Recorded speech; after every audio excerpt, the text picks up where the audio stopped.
الرحيم وإذ قال إبراهيم رب أرني كيف تحيي الموتى قال أولم تؤمن قال بلى ولكن ليطمئن قلبي قال فخذ أربعة من الطير فصرهن إليك ثم اجعل على كل جبل منهن جزءا ثم ادعهن يأتينك سعيا واعلم أن الله عظيم حكيم۔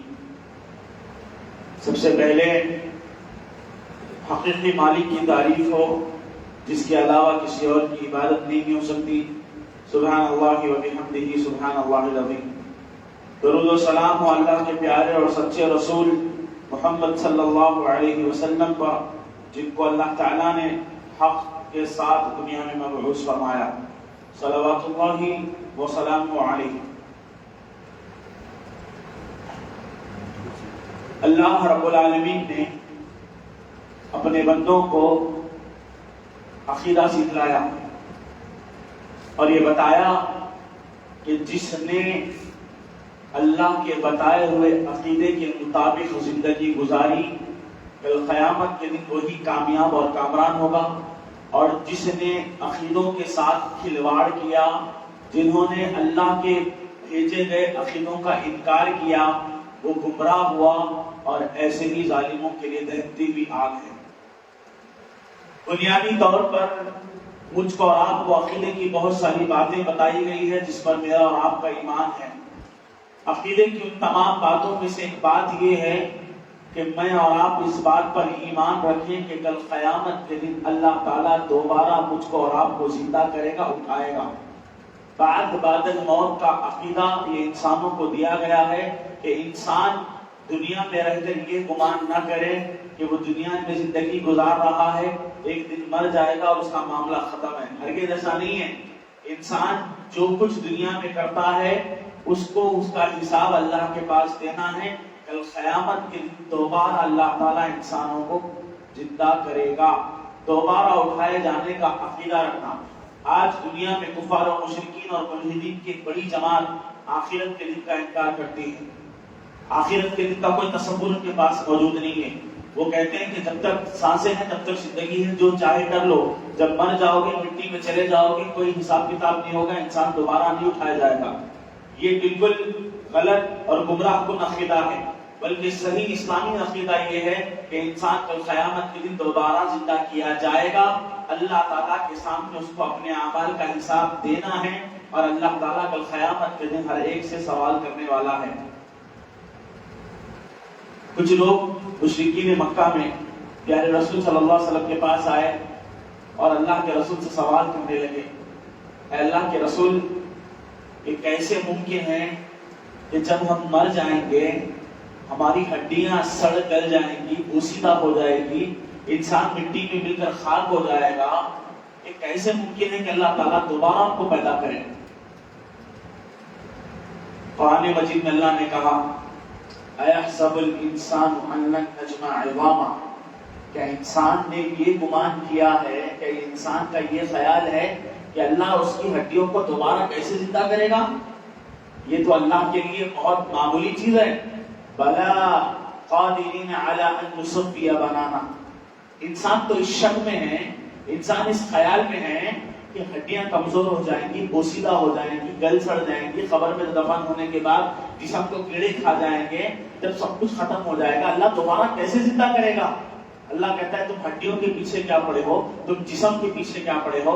اللہ کہتا ہے یہ جو تمہارے ہاتھوں کے پورے ہیں جس کو ہم فنگر پرنٹس کہتے ہیں، اللہ کہتا ہے یہ جیسے فنگر پرنٹس تمہارے دنیا میں تھے، اللہ ویسے ہی فنگر پرنٹس دوبارہ ویسے ہی بنانے پر قادر ہے۔ یہ تمہارے رب کی شان ہے۔ وقت کے جلیل القدر نبی حضرت ابراہیم علیہ السلام کا تذکرہ سورہ بقرہ میں کیا گیا۔ اللہ تعالیٰ کہتا ہے وَإِذْ قَالَ إِبْرَاهِيمُ رَبِّ أَرِنِي كَيْفَ تُحْيِي الْمَوْتَى، یاد کرو اس وقت کو جب ابراہیم علیہ السلام نے اپنے رب سے سوال کیا تھا، اپنے رب سے پوچھا تھا، ابراہیم نے پوچھا تھا علیہ السلام، یا ربی، اے میرے پروردگار، کیفا تحیی الموتیٰ، اے اللہ تو مردوں کو زندہ کیسے کرتا ہے؟ مجھے بتا، مجھے دکھا کہ تو مردوں کو زندہ کیسے کرتا ہے؟ اللہ تعالیٰ نے کیا کہا؟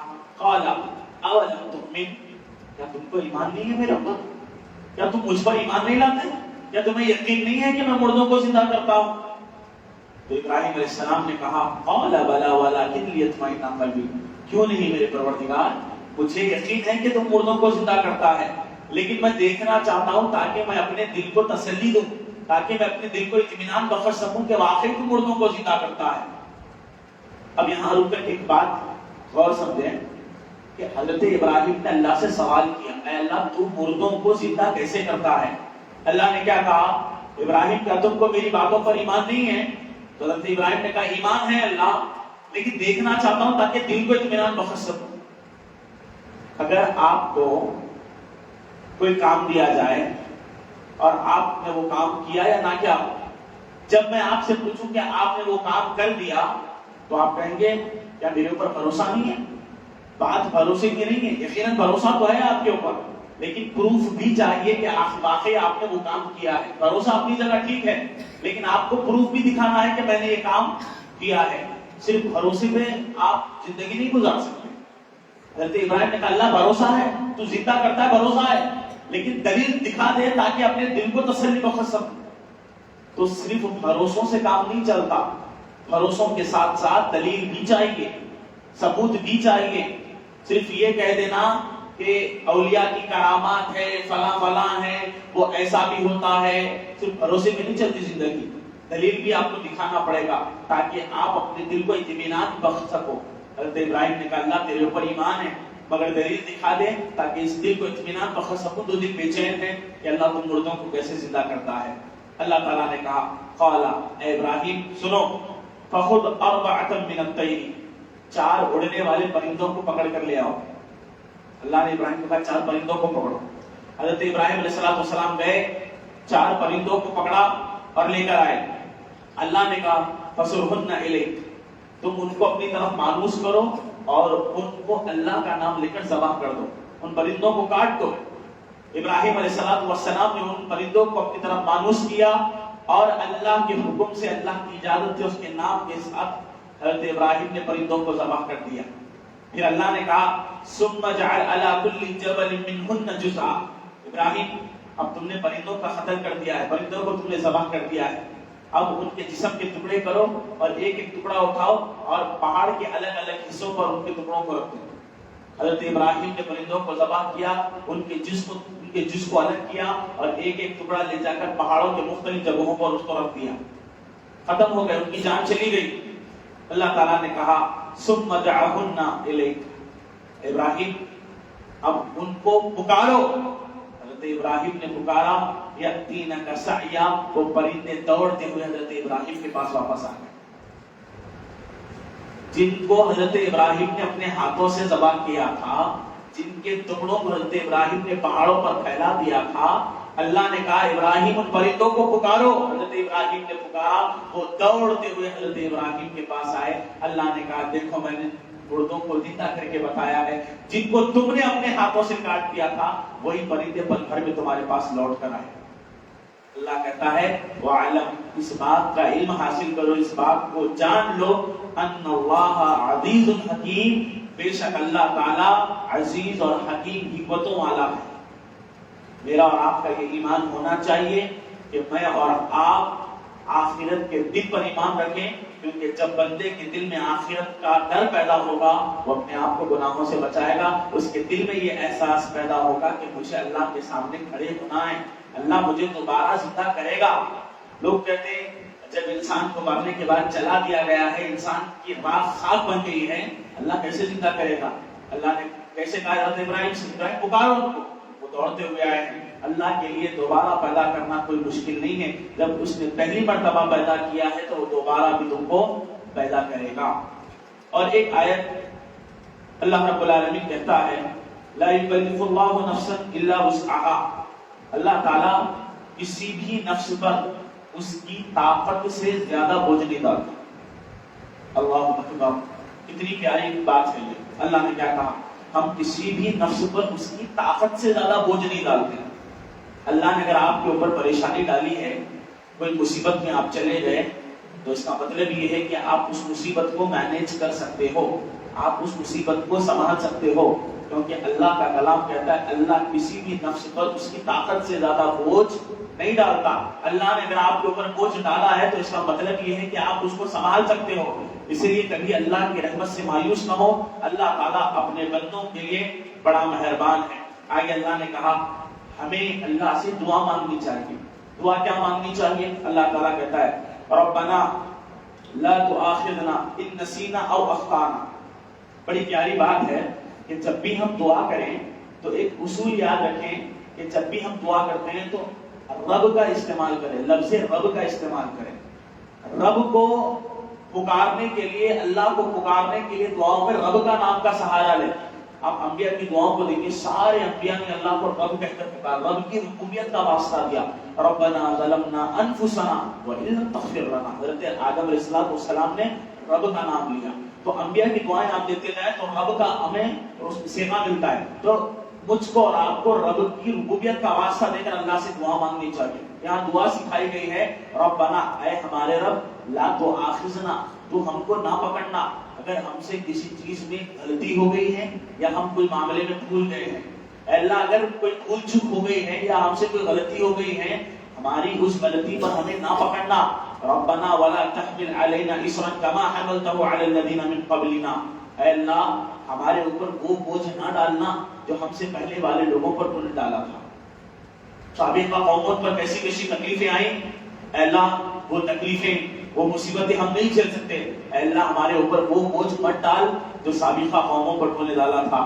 ربنا ولا تحمل علينا اصرا كما حملته على الذين من قبلنا ربنا ولا تحملنا ما لا طاقة لنا به. اے اللہ ہم پر وہ بوجھ مت ڈال جس کی ہمارے پاس طاقت نہیں ہے. اے اللہ ہم کو اس تکلیف میں مبتلا نہ کر جس کو ہم برداشت نہ کر سکے. واعف عنا, اے اللہ ہمیں معاف فرما. واغفر لنا, ہماری بخشش فرما. وارحمنا, اے اللہ ہم پر رحم فرما. انت مولانا, اے اللہ تو بہترین مدد کرنے والا ہے. فانصرنا علی القوم الکافرین, اے اللہ کافروں پر ہماری مدد فرما, کافروں کے معاملے میں ہم پر رحم فرما. اے اللہ ہمارے گناہوں کو بخش دے. اتنی پیاری دعا اللہ نے سکھائی ہے. مجھ کو اور آپ کو فرض نمازوں میں, سجدوں میں اللہ سے دعا مانگنی چاہیے. اللہ تعالیٰ بندے کے قریب ہوتا ہے جب بندہ سجدے میں ہوتا ہے. اقرب ما يكون من العبد فهو ساجد فاكثر الدعاء. اللہ کے نبی کہتے ہیں جب بندہ سجدے کی حالت میں ہوتا ہے اللہ بہت قریب ہوتا ہے. اللہ سے دعا مانگے. ربنا ظلمنا انفسنا, اے اللہ ہم نے اپنے نفسوں پر ظلم کر لیا ہے. اے اللہ اگر تو معاف نہیں کرے گا وترحمنا لنكونن من الخاسرین, اے اللہ ہم خسارہ پانے والوں میں سے ہو جائیں گے. اللہ کو رب کا واسطہ دے کر پکارنا چاہیے اور وہ دعائیں سجدوں میں کرنا چاہیے جو اللہ تعالیٰ نے قرآن مجید میں ایمان والوں کو سکھائے ہیں. اور اس بات کا ہمیشہ یقین رکھیں کہ اللہ تعالیٰ ہم کو اتنی ہی تکلیف دیتا ہے جتنی ہم برداشت کرتے ہیں. اللہ تعالیٰ کسی بھی نفس پر ظلم اور زیادتی نہیں کرتا. تمہارا رب بندوں پر ذرہ برابر بھی ظلم کرنے والا نہیں ہے. دو باتیں آج کے درس میں مجھ کو آپ کو معلوم ہوئی. سب سے پہلی بات یہ ہے کہ اللہ تعالیٰ اس بات پر قادر ہے, اس بات کی قدرت رکھتا ہے, اس میں کوئی شک نہیں ہے کہ آخرت کا دن یقیناً آئے گا اور اللہ تعالیٰ دوبارہ انسانوں کو ہر حال میں پیدا کرے گا اور انسانوں کو اپنے اعمال کا حساب اللہ کے یہاں دینا ہے. اور دوسری بات یہ ہے کہ جب بھی میں اور آپ دعا کریں تو اللہ کو رب کا واسطہ دے کر دعا کریں, رب کے سینے کے ساتھ اللہ کو پکاریں اور قرآنی دعاؤں میں سجدوں میں قرآنی دعاؤں کا اہتمام کریں تاکہ اللہ رب العالمین ہماری مغفرت کر سکیں. جب بھی دعا مانگیں, دعا کا سب سے بہترین طریقہ یہ ہے کہ آپ پہلے سچی توبہ کریں, اللہ سے اپنے گناہوں کی معافی مانگیں, اللہ سے بخشش طلب کریں, اس کے بعد اپنی مرادیں اللہ کے سامنے رکھیں. اللہ تعالیٰ سے دعا ہے کہ اللہ تعالیٰ ہم تمام کو عقیدے توحید کی تمام باتوں پر دل کی خوشی کے ساتھ عمل کی توفیق عطا فرمائے. اے اللہ عقیدوں کی اصلاح کرنے, عقیدوں کو درست کرنے کی توفیق عطا فرمائے.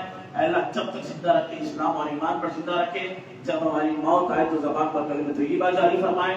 آمین. وآخر دعوانا الحمدللہ رب العالمین. سبحانک اللہم وبحمدک اشہد ان لا الہ الا انت استغفرک واتوب الیک.